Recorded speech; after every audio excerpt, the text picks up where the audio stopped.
मेरा नाम काव्या है। आज मैं 52 साल की हूँ। बालों में सफेदी आ चुकी है। हाथ कांपते हैं। लेकिन वह डर आज भी मेरे सीने में उसी तरह धड़कता है जैसे 35 साल पहले धड़कता था। बहुत दिनों तक मैं चुप रही, लेकिन चुप्पी कभी घाव नहीं भरती। वह सिर्फ जख्मों को अंदर ही अंदर गलाती रहती है। अब जब मेरी जिंदगी का सूरज ढलने को है, मैं चाहती हूँ कि यह सच्चाई मेरे साथ न मरे। यह कहानी सिर्फ डरावनी नहीं है, यह एक चेतावनी है। 1987 की बात है। मैं तब 17 साल की थी और लखनऊ के चौक इलाके में एक पुरानी हवेली में रहती थी। हमारा घर 100 साल से भी पुराना था। उसकी दीवारें मोटी थीं, गलियारे संकरे और सन्नाटा इतना गहरा कि कदमों की आहट तक दीवारों में समा जाती। उस घर की हर ईंट में एक कहानी थी, हर कोने में एक राज। लेकिन सबसे बड़ा राज तो हमारे ही परिवार में छिपा था। अम्मा, उनका जाना ऐसा लगा जैसे घर की नींव हिल गई। कैंसर ने उन्हें सिर्फ 6 महीने में हमसे छीन लिया। वह इतनी जल्दी गईं कि हम कुछ समझ पाते, तब तक वह थी ही नहीं। पिताजी, राजीव जी, उन दिनों सरकारी नौकरी में थे। अम्मा के जाने के बाद उन्होंने खुद को काम में झोंक दिया, शायद दर्द से भागने के लिए। वह सुबह निकलते तो रात 11-12 बजे के बाद ही लौटते। मैं और मेरी छोटी बहन अंजलि दोनों अकेले रह जाते थे। अंजलि उन दिनों 14 साल की थी। बहुत नाजुक दिल थी उसका। अम्मा की याद में वह रात रात भर रोती रहती। मैं उसे चुप कराती, लेकिन खुद भी तकिए में मुंह छुपाकर रो लेती। अम्मा की तस्वीर के सामने दिया जलाते, फूल चढ़ाते, लेकिन मन नहीं मानता था। उस जमाने में कोई मोबाइल नहीं था, न इंटरनेट। हमारे पास थी तो बस यादें और एक पुरानी रेडियो। और एक दिन अंजलि कहीं से एक तिलिस्मी बोर्ड ले आई। उसने कहा, दीदी, इससे हम अम्मा से बात कर सकते हैं। मैं हंसी। बेवकूफी मत कर, यह सब झूठ होता है। लेकिन अंजलि मानी नहीं। उसने जिद की। कहा, बस एक बार कोशिश कर लेते हैं, क्या फर्क पड़ता है। मैं मान गई। उस रात पिताजी ऑफिस में थे।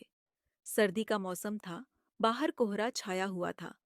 हमने बेसमेंट में जाकर मोमबत्तियां जलाईं, बोर्ड बिछाया। पूछा, अम्मा, क्या आप यहाँ हैं? सन्नाटा, सिर्फ हवा की सीटी। कुछ नहीं हुआ। हमने घंटों इंतजार किया, फिर निराश होकर ऊपर चले गए। उस रात कुछ नहीं हुआ। लेकिन अगली रात, वह रात थी जब दीवारों में जान आ गई। ठीक 200 बार 17 बजे मैं अचानक जाग गई। कोई आवाज नहीं थी, लेकिन मुझे लगा जैसे कोई मुझे देख रहा है। मैंने कमरे में नजर दौड़ाई। सब ठीक था। फिर मैंने दीवार की तरफ देखा और सुना, खट खट खट। मेरा दिल धक से रह गया। मैं चुपचाप लेटी रही, सांस रोककर। आवाज आ रही थी। 3 सेकंड का फासला, फिर 3 और खटके। ठीक उसी ताल में, जैसे कोई मोर्स कोड में संदेश दे रहा हो। मैं उठी और अंजलि के कमरे में गई। वह भी जागी थी, बिस्तर पर बैठी कांप रही थी।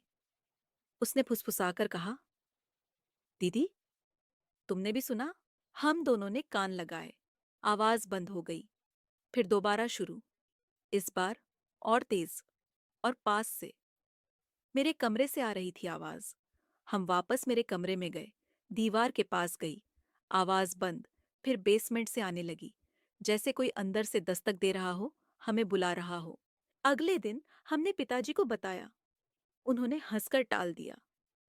चूहे होंगे, पुराने घर में ऐसा होता है। लेकिन हम जानती थीं, ये चूहे नहीं थे। हफ्ते भर बाद, जब पिताजी दफ्तर गए हुए थे, हम बैठक में बैठी थीं। अचानक अंजलि चीख पड़ी।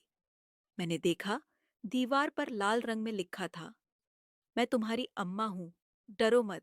हम दोनों के पैरों तले जमीन खिसक गई। यह हमारी लिखावट नहीं थी, और लाल रंग खून जैसा लग रहा था। हमने सूंघा। टमाटर की चटनी थी। कोई हमारे घर में घुसा था। और जब हम सो रहे थे, उसने यह लिखा था। पिताजी जब लौटे तो हमने उन्हें दिखाया। उन्होंने हमारी तरफ देखा। उनकी आंखों में गुस्सा था, डर नहीं। तुम लोग हद कर रही हो, मैं तुम्हें काउंसलर के पास ले जाऊंगा। मैंने कहा। पिताजी, हमने नहीं लिखा। हम सच कह रही हैं। उन्होंने हाथ हिलाया और बाहर चले गए। उस रात वह बाहर ही रुके। मुझे लगा शायद वह भी डर गए थे, बस मानना नहीं चाहते थे। अगले दिन हमने घर में और भी चीजें देखीं। अम्मा की साड़ियां अलमारी से निकलकर बिस्तर पर पड़ी थीं। उनकी चूड़ियां बाथरूम में रखी थीं। उनकी तस्वीर के सामने फूल सूखे नहीं थे, बल्कि ताजे थे। कोई उनकी पूजा कर रहा था। रोज। फिर वह रात आई जब मैंने उसे पहली बार देखा। मैं 3 बजे उठी। प्यास लगी थी। मैं रसोई की तरफ बढ़ी। रास्ते में अम्मा के कमरे से रोशनी आ रही थी। मैंने सोचा शायद अंजलि है। धीरे से दरवाजा खोला और देखा एक आदमी, अम्मा की लाल साड़ी पहने, अम्मा की बिंदी लगाए, आईने के सामने खड़ा था और अम्मा की तरह बाल संवार रहा था। उसने आईने में मेरा चेहरा देखा, मुस्कुराया, धीरे से बोला, बेटा, देर हो गई है, सो जा। मेरे पैर जवाब दे गए। मैं भागी, अंजलि को जगाया। हम दोनों ने पूरा घर छान मारा। कोई नहीं था, लेकिन अलमारी के दरवाजे पर एक नई लिखावट थी। कल मिलते हैं। अगले दिन पिताजी को बताया। इस बार उन्होंने पुलिस बुला ली। पुलिस ने घर छान मारा। कुछ नहीं मिला। एक सिपाही हंसा, साहब, बेटियां शरारती हैं, समझाइए इन्हें। पिताजी ने हमें घर से बाहर निकाल दिया। 1 हफ्ते के लिए चाची के यहाँ भेज दिया। जब हम लौटे तो सब ठीक लग रहा था। 2 हफ्ते तक कुछ नहीं हुआ। फिर एक रात मैंने सपना देखा। अम्मा खड़ी थीं मेरे बिस्तर के पास, मेरे बालों को हाथ लगा रही थीं। उनकी उंगलियां ठंडी थीं, बहुत ठंडी। मैं चीखते हुए उठी। कमरे में कोई नहीं था, लेकिन दीवार पर लाल रंग में लिखा था, मैं वापस आ गया हूं। मैंने अंजलि को आवाज लगाई। वह नहीं आई। मैं उसके कमरे में गई। वहां वह नहीं थी। मैं घर भर में ढूंढती रही। फिर मैंने बेसमेंट से आवाज सुनी, रोने की आवाज। मैं नीचे उतरी। अंजलि एक कोने में बैठी थी, कांप रही थी।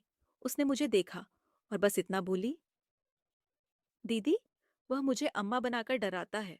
हम उस रात पड़ोसी के यहाँ भाग गए। पिताजी को फोन किया। वह आए तो हमने बताया, घर में कोई है।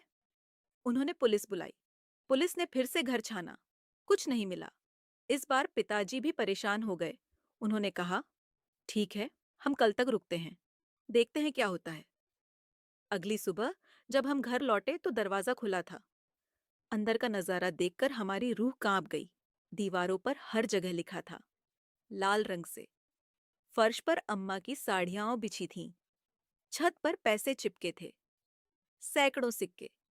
और बीचों बीच एक कुर्सी पर बैठा था वह, साड़ी पहने, हाथ में दरांती लिए। हमें देखकर वह धीरे से हंसा। आप लौट आए। मैं इंतजार कर रहा था। पुलिस ने उसे गिरफ्तार कर लिया। उसका नाम ध्रुव था। 19 साल का लड़का। हमारे पड़ोस में ही रहता था। कुछ महीने पहले उसने मुझे प्रपोज किया था।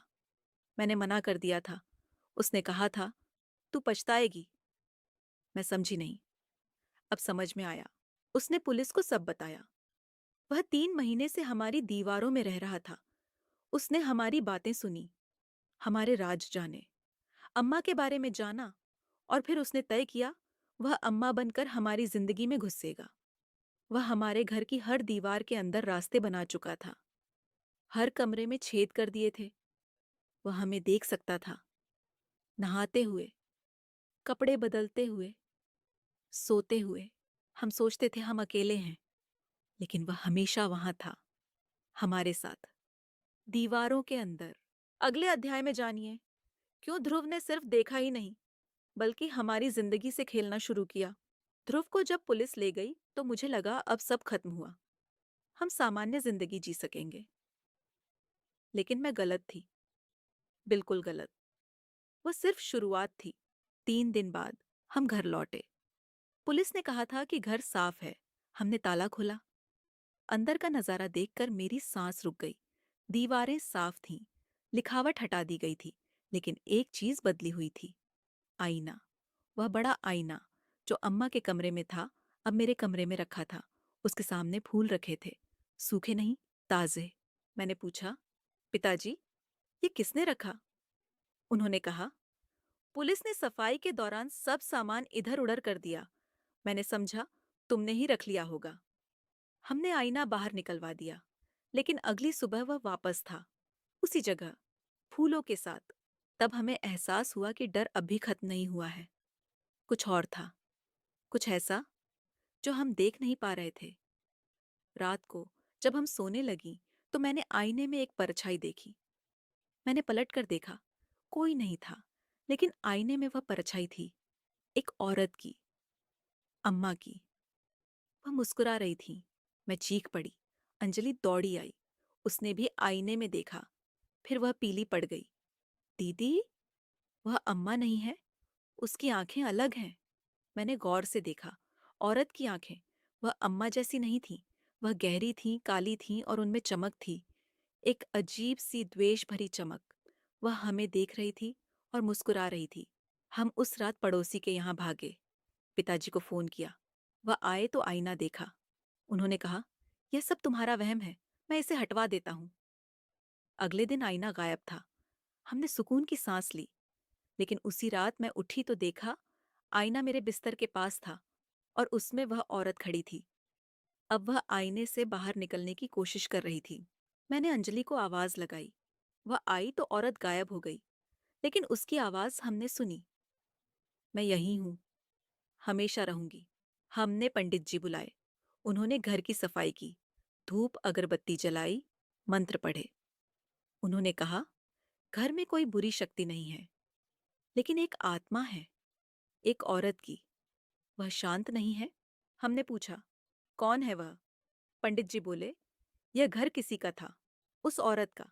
यहाँ बहुत पहले कुछ हुआ था, कुछ बुरा। फिर उन्होंने बताया कि हमारे घर में 50 साल पहले एक औरत रहती थी। उसका नाम गौरी था। वह बहुत खूबसूरत थी।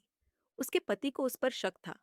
एक रात उसने गुस्से में आकर उसे मार डाला और उसकी लाश घर की दीवारों में चुनवा दी। तब से वह आत्मा घर में भटक रही थी। और अब ध्रुव ने उसे जगा दिया था। हम डर गए। अगले दिन हमने घर खाली कर दिया, रिश्तेदारों के यहाँ चले गए। 2 हफ्ते बीते। फिर एक दिन खबर आई कि ध्रुव जेल से छूट गया है।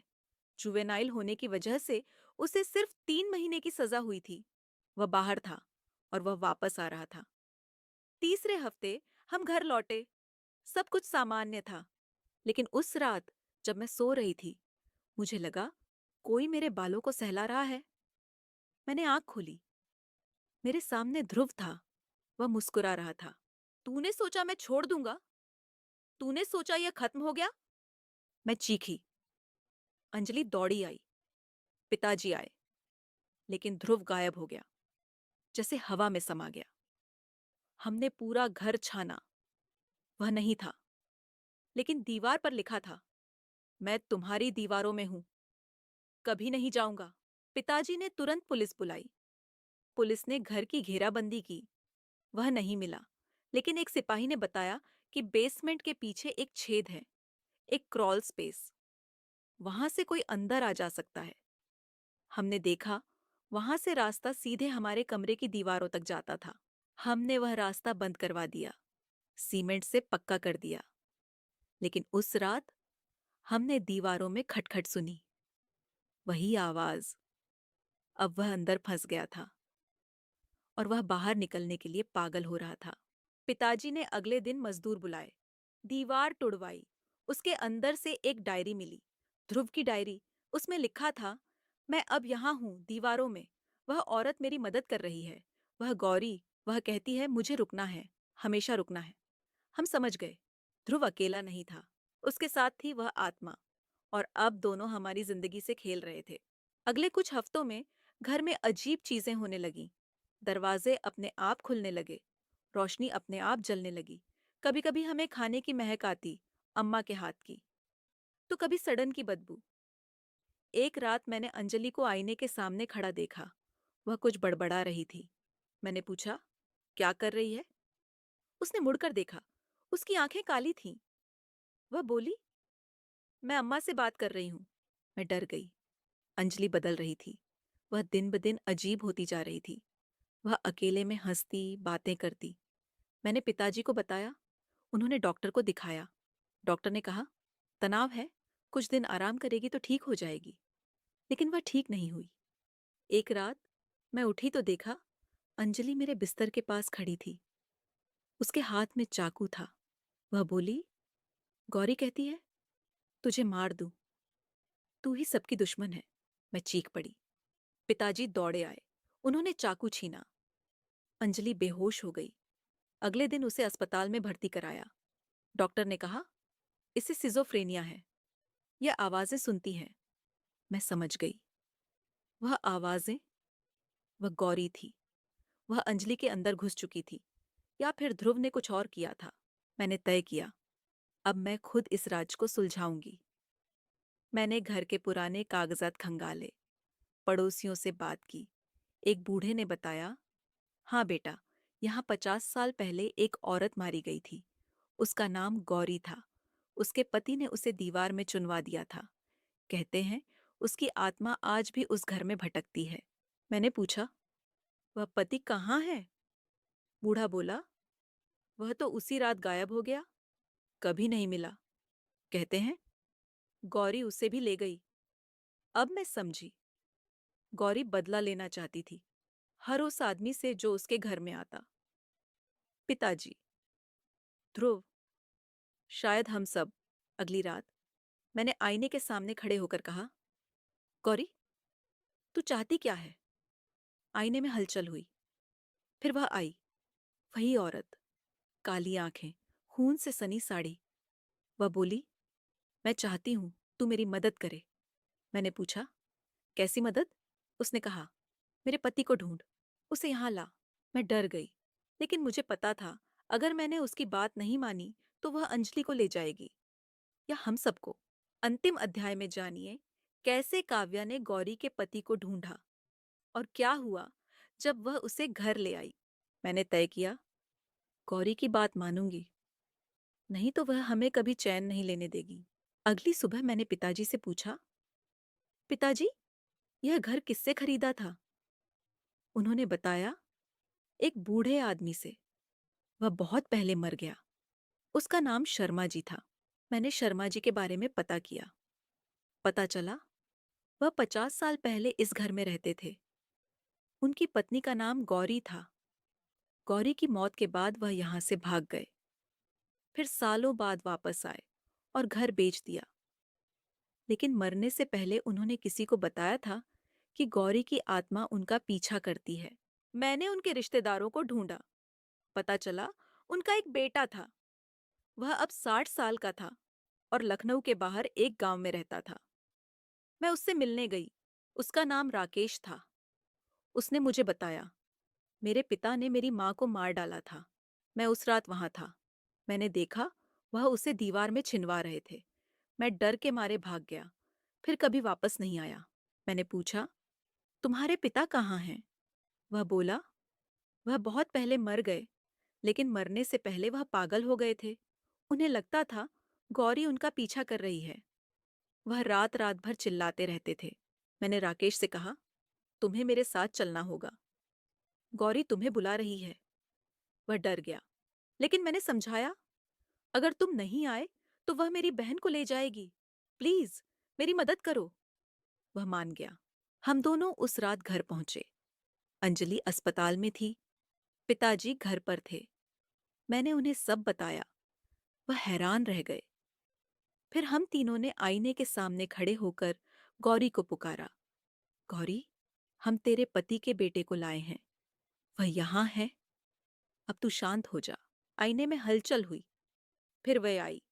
उसकी आंखों में गुस्सा था, दर्द था। उसने राकेश की तरफ देखा। फिर बोली, तू उसका बेटा है। तेरे पिता ने मुझे मारा। तू भी उनके खून से है। राकेश घबरा गया। वह बोला, मैंने कुछ नहीं किया, मैं तो बच्चा था। गौरी ने कहा, लेकिन तूने कभी सच नहीं बोला। तूने कभी मेरी मदद नहीं की। तू भी उतना ही दोषी है। फिर उसने मेरी तरफ देखा। बोली, तूने मेरी मदद की, इसलिए मैं तुझे छोड़ती हूं। लेकिन यह मेरे साथ आएगा। राकेश चीखा। वह भागना चाहता था, लेकिन आईने से एक हाथ निकला और उसे खींच लिया। वह आईने के अंदर समा गया। फिर आईना टूट गया, हजारों टुकड़ों में बिखर गया। हम तीनों वहां खड़े थक गए। गौरी चली गई थी, लेकिन उसकी आवाज आज भी मेरे कानों में गूंजती है। अगले दिन अंजलि अस्पताल से घर आई। वह ठीक थी। उसने बताया, दीदी, वह आवाजें अब नहीं आती। मैं ठीक हूं। हमने राहत की सांस ली, लेकिन हम जानते थे गौरी हमेशा के लिए नहीं गई थी। वह कहीं ना कहीं थी। शायद उस आईने के टुकड़ों में, शायद उस घर की दीवारों में, शायद हमारी यादों में। हमने वह घर बेच दिया, दूसरे शहर चले गए, नई जिंदगी शुरू की। लेकिन उस घर का डर हमेशा हमारे साथ रहा। अंजलि ने शादी की, बच्चे हुए। वह एक अच्छी माँ बनी, लेकिन वह कभी उस घर के बारे में बात नहीं करती थी। पिताजी अब इस दुनिया में नहीं हैं। वह अपने साथ वह राज ले गए जो उन्होंने कभी किसी को नहीं बताया। और मैं यह कहानी सुना रही हूं, इसलिए नहीं कि तुम डर जाओ, बल्कि इसलिए कि तुम जानो, कभी कभी डर हमारे अपने घर में छिपा होता है। कभी कभी वह लोग जिन्हें हम प्यार करते हैं, हमसे सबसे बड़ा राज छुपाते हैं। ध्रुव ने मुझसे कहा था, तू पछताएगी। मैंने सोचा था वह सिर्फ गुस्से में कह रहा था, लेकिन उसकी बात सच निकली। मैं पछताई, इसलिए नहीं कि उसने मुझे डराया, बल्कि इसलिए कि मैंने उसे पहचाना नहीं। मैंने उसके अंदर के शैतान को नहीं देखा। आज जब मैं 52 साल की हूं, मैं तुमसे कहती हूँ, अपने आसपास देखो। उन लोगों को देखो जो तुमसे प्यार करते हैं।